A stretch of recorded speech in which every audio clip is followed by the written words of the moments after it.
It's very hard to predict, honestly.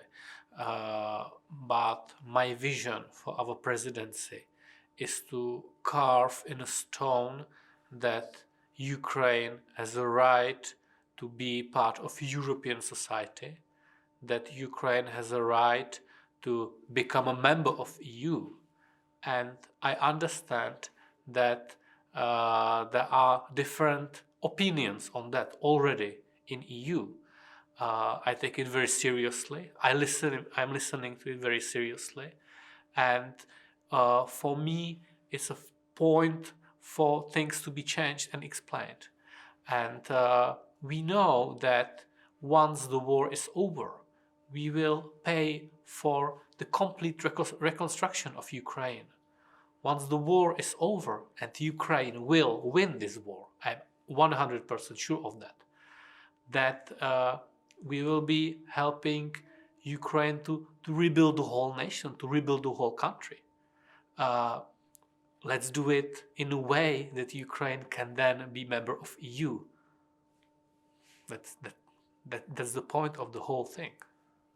And we are not just a trade bloc, we are also value-based.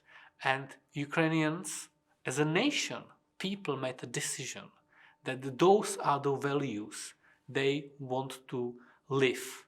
They are literally fighting and dying for their choice now. So I understand that once they made this decision, we should be open to them and we should be helping with their European aspirations. It not be during one night.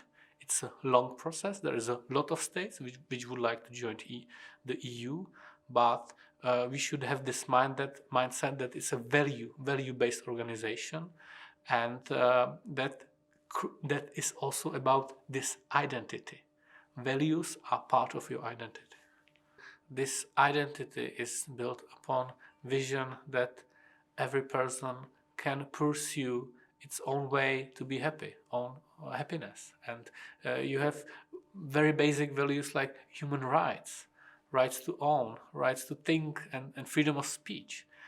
This is something which you won't find in Russia or in China, where the states from top down tries to control basically every aspect of life, or at least, to be sure that politics is not part of certain aspects of life. So they have the full control of society. From Beijing. Yes. What are your thoughts there? So those things are very much connected. And in a situation when you are confronted with pictures of ruined Mariupol or Bucha massacre, genocide, Russian genocide against Ukraine population, this is the immediate threat. This is now, this is happening, and we need to solve in these times.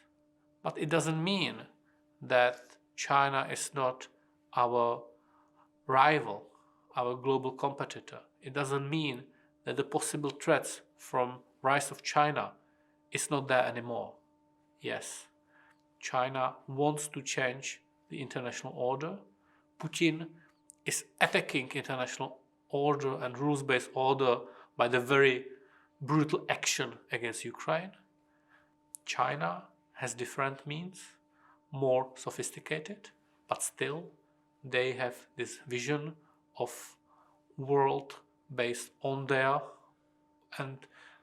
own visions. So we need to be careful of that and be ready to confront China on international platforms like United Nations, for example. This international order is built upon a vision that we have common ground and that we obey all the rules. China likes to cherry pick certain things. I think what also we are quite aware of, it's, for example, how China is trying to influence different kind of treaties on technologies measures.